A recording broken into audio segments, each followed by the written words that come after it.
महाभारत एक ऐसा हिंदू ग्रंथ है जिसमें हमें अधर्म पर धर्म की जीत बताई गई है। महाभारत में कई योद्धाओं की कहानी हमें बताई गई है और शायद आपने भी महाभारत देखी होंगी। लेकिन आज मैं आपको महाभारत के कुछ ऐसे रहस्य बताऊंगा कि आप भी कहोगे कि ये रहस्य तो हमें मालूम ही नहीं थे। तो दोस्तों, बने रहिए वीडियो में अंत तक, क्योंकि आप यह देखते रह जाओगे कि कैसे श्री भगवान कृष्ण ने सारी रचनाएं रचाई हुई है। तो दोस्तों, चलते हैं वीडियो की ओर। लेकिन उससे पहले हमारे चैनल को सब्सक्राइब कर दीजिए और इस वीडियो को लाइक भी कर दीजिए और सारे अपने दोस्तों को भी शेयर कर दीजिए। तो चलिए चलते हैं वीडियो की ओर। तो दोस्तों, बहुत समय पहले की बात है। एक तानाशाह राजा रहता था जो कि स्वभाव से बहुत ही ज़्यादा घमंडी और अहंकारी था। तो एक समय वो जंगल में यूं ही बैठा था तो उसे पेड़ पर बहुत सारे हंस बैठे हुए दिखे। तो उसने सिर्फ अपने मनोरंजन के लिए उस पर आग से लगा जाल फेंक दिया।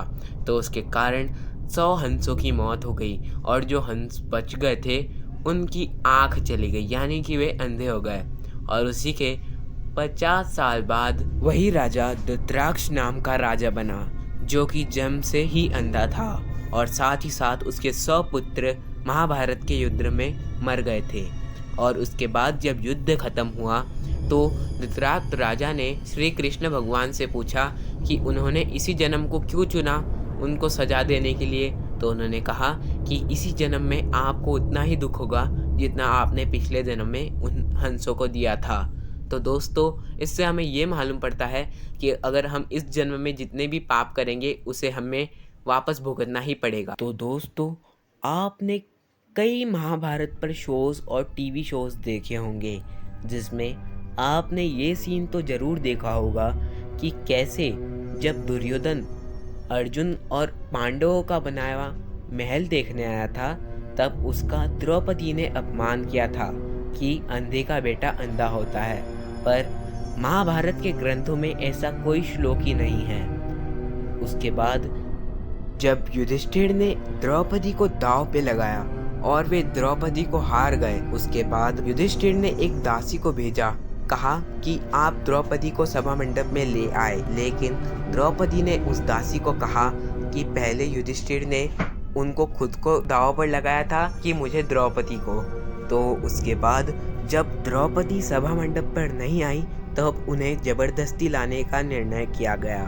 और उसके बाद जो चीर हरण था उसे श्री अंगराज करण के द्वारा शुरू किया गया था, ना कि दुर्योधन द्वारा, क्योंकि तब दुर्योधन सिर्फ बैठे हुए ही थे। वनवास के दौरान जब पांडव और द्रौपदी एक तालाब के पास रुके हुए थे तब श्री अंगराज कर्ण और दुर्योधन दोनों ने उनकी दशा देखने और उनका मजाक उड़ाने के लिए उनके पास जाने का निर्णय किया। लेकिन वहाँ पर उनका युद्ध हो गया गंधर्वों के साथ। उसके बाद गंधर्वों ने दुर्योधन की सेना को ख़त्म कर दिया और कर्ण को भगा दिया और साथ ही साथ दुर्योधन को बंदी बना लिया। उसके बाद अर्जुन और भीम ने गंधर्वों के साथ युद्ध किया और जीत गए और साथ ही साथ दुर्योधन को छुड़ा लाए। उसके बाद दुर्योधन ने अर्जुन को कहा कि मैं तुमसे प्रसन्न हूँ, तुम मांगो तुम्हें क्या चाहिए। तब अर्जुन ने कहा मुझे फ़िलहाल तो कुछ नहीं चाहिए, पर अगर ज़रूरत पड़ेगी तो मैं आपसे मांग लूँगा। लेकिन ये जो वरदान था वो अर्जुन को बहुत ही ज़्यादा काम आने वाला था, क्योंकि युद्ध के दौरान जब दुर्योधन ने भीष्म पितामह को बोला कि आप पांडवों को मार सकते हो लेकिन आप जानबूझकर पांडवों को नहीं मार रहे हो, तब श्री भीष्म पितामह ने 5 तीर तैयार किए जिसमें उन्होंने अपने पूरे ब्रह्मचर्य जीवन के मंत्र डाले थे। उसके बाद जब वो युद्ध में पांडवों के ऊपर उन तीरों को छोड़ने ही वाले थे तब दुर्योधन ने उन तीरों को एक तालाब में छुपा दिया, क्योंकि उसे श्री भीष्म पितामह पर यकीन नहीं था।